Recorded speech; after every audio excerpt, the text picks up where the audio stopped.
Nên môn này company cái bang mệt và yang tay buồn sang bị cặp lăng có mấy sắp đồng lũ rõ vì cật lại tiếp cái buồn sang ta tôi hàng trở lại nằm nhớ mà quỳnh lê trống như một tụ sức lê ivoni tụ cái anh đi và năm hà giữa nấn lại này lau đi lại đang phát nhớ một cự nhớ từ bàn thun lê trong trúc ra này đóng đang phát đi như đóng màu ba thun giữa nó nữa lại tiếp cái buồn sang ta hiếm bạn lại cật lại trúc có một niệm nặng ta vào mình lần cự lê trướng nhiều break lệp sang ta một lại tiếp lực cái bóng mình xăm ra này hiếm bạn giữa nấn mời break y bút lịch thầu pin lại tiếp bình cục na bình dần clean lê trướng nhớ tụm pít cái buồn sang ta mạ lợn la ta lê cự cái ta po đó mà lê trướng chăm pieng luôn ta cái nhung ngạ lê nấn tụm bình nó phát cái đi cái nhố lê ta bò máu ốc bố từ cái anh rồi dần pia luật sư giữa nấn lại này ta đã bố hồ mạ bọ mệt vả nhiều lăng cái này chơi pe ta tham nô lệ bộ phim dùng sam ta từ cái dùng ta pi bằng cái lại này tới bố thêm cái nằm vui xong nụ ắt xị ắt mò pồ mà hiếm phải lại cái nằm nụ chơi pe tài nguyên ta duyên mời với càng tại bố thầu pien lang bạc lạ lệ từ pi bằng cặp độ của nhiều ngạn lại tiếp buồn sang ta đoạn này nên là mày bread bố pien coi đoạn lại mời bread lăng rút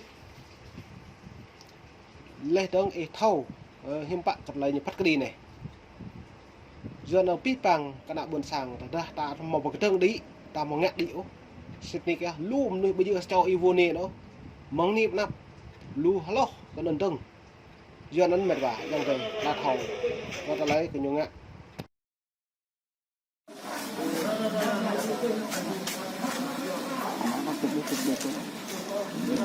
đó vừa đồ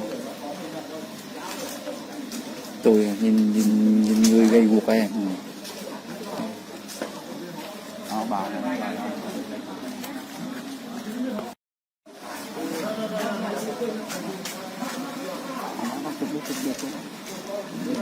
đó vừa đồ tôi nhìn người gây guộc em đó bà này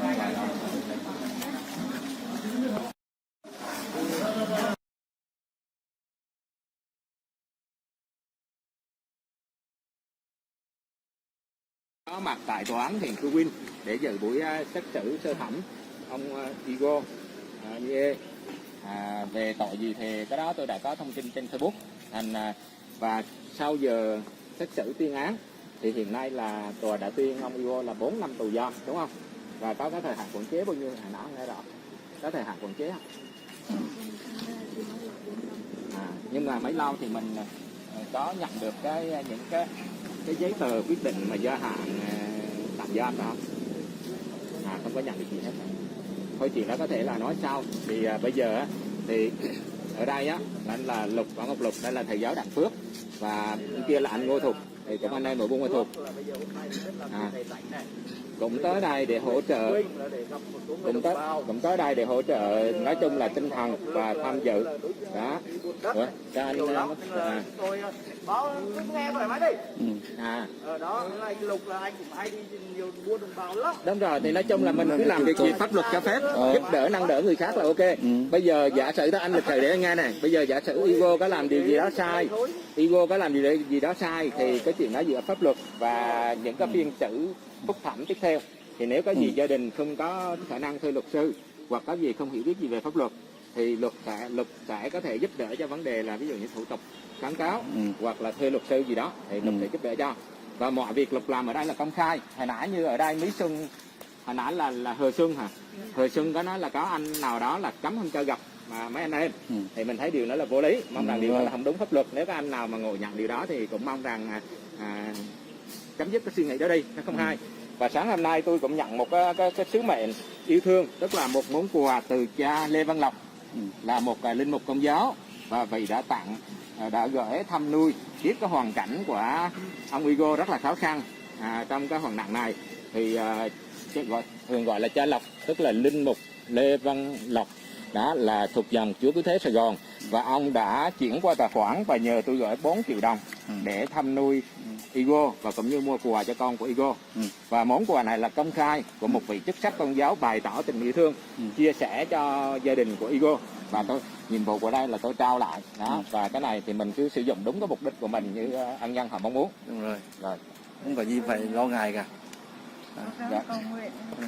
Rồi, tôi sẽ và cộng đồng trong đức tin sẽ cầu nguyện cho Igo được bình an, và sắp tới mong rằng cái cấp phúc thẩm có thể người ta xem xét là bản án.